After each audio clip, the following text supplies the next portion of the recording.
அனைவருக்கும் வணக்கம். இன்னைக்கு ஆகஸ்ட் 23, 2024 வெள்ளிக்கிழமை. தினமணியில் இருக்கிற முக்கியமான நியூஸஸ் என்னென்னு பார்ப்போம். ஹெட்லைன்ஸ் என்ன கொடுத்துருக்காங்கன்னா, மருத்துவர்களின் பாதுகாப்பு ஒரு வாரத்திற்குள் நடவடிக்கை. மத்திய மாநில அரசுகளுக்கு உச்சநீதிமன்றம் கெடு அப்படின்னு கொடுத்துருக்காங்க. அப்புறம் மருத்துவர்கள், அதாவது முழுசா வாசிக்கணும்னா, மருத்துவர்களின் பாதுகாப்பை உறுதிப்படுத்துவதற்காக நடவடிக்கைகளை ஒரு வாரத்திற்குள்ளாக நிறைவு செய்ய வேண்டும் என மத்திய மாநில அரசுகளுக்கு உச்சநீதிமன்றம் வியாழக்கிழமை உத்தரவிட்டது. மேலும் பெண் பயிற்சி மருத்துவர் பாலியல் கொலை விவகாரத்தில் வழக்கு பதிவு செய்வதில் கொல்கத்தா போலீசார் செய்துள்ள தாமதம் மிகுந்த கவலை அளிப்பதாக குறிப்பிட்ட உச்சநீதிமன்றம் போராட்டத்தில் ஈடுபட்டு வரும் மருத்துவர்கள் பணிக்கு திரும்ப அறிவுறுத்தியது. போராட்டத்தை கைவிட்ட மருத்துவர்கள்னு கொடுத்துருக்காங்க. அடுத்ததா இன்றைக்கான திருக்குறள் என்னன்றதை பார்த்துருவோம். பேதைமை என்பது ஒன்று யாதெனின் ஏதம் கொண்டு ஊதியம் போகவிடல். பேதைமை என்று சொல்லப்படுவது யாது என்றால் தனக்கு கெடுதியானதை கை கொண்டு ஊதியமானதை கைவிடுவதாகும்ட்டு பேதைமை அப்படின்ற அதிகாரத்தில் திருவள்ளுவர் சொல்லியிருக்காரு. அப்புறம் கருணாநிதியின் நூல்கள் நாட்டுடைமை. முதல்வர் மு க ஸ்டாலின் அறிவிப்புன்னு தெரிவிச்சிருக்காங்க. முன்னாள் முதல்வர் கருணாநிதியின் நூல்கள் உரிமை தொகை ஏதுமின்றி நாட்டுடைமை ஆக்கப்பட உள்ளதாக முதல்வர் மு க ஸ்டாலின் அறிவித்துள்ளார்.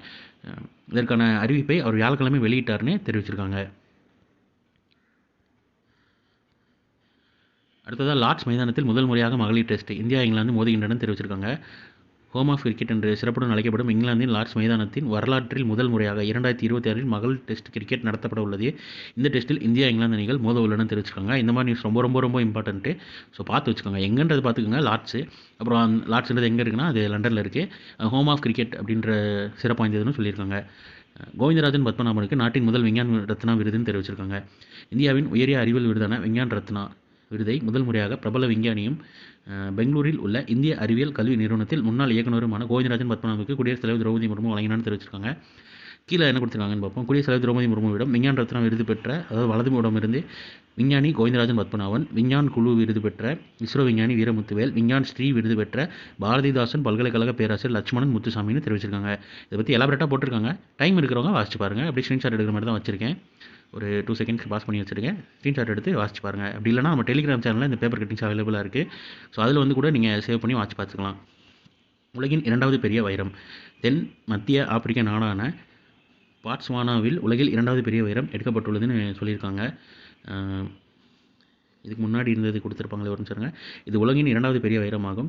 இதற்கு முன்னே தென்னாப்பிரிக்காவில் கடந்த 1905ஆம் ஆண்டு வெட்டி எடுக்கப்பட்ட 3106 கேரட் வைரம் தான் உலகின் மிகப்பெரிய வைரம். இது எவ்வளோனா 2492 கேரட் வெட்டி எடுக்கப்பட்டிருக்குன்னு தெரிவிச்சிருக்காங்க. இது எந்த அளவுக்கு இம்பார்ட்டன்ட்னு தெரியல, பட் பார்த்து வச்சுக்கோங்க. ஸோ இன்றைக்கான இம்பார்ட்டன்ட் நியூஸஸ் அவ்வளோதான். இது ஒரு ஷார்ட் வெர்ஷனாக ஒன் கரண்ட் அஃபேர் நம்ம சேனல் இருக்குது. வேணுங்கிறவங்க அதை யூட்டிலைஸ் பண்ணிக்கோங்க.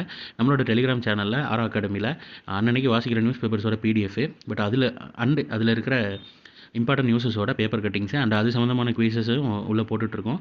வேணுங்கிறவங்க மறக்காமல் யூட்டிலைஸ் பண்ணி கரண்ட் அஃபேரில் கொஞ்சம் வெல் வேர்ஸ்டாக இருக்கிற மாதிரி பார்த்துக்கோங்க. ஸோ மேலும் இன்னும் நியூஸை சந்திப்போம். தேங்க்யூ.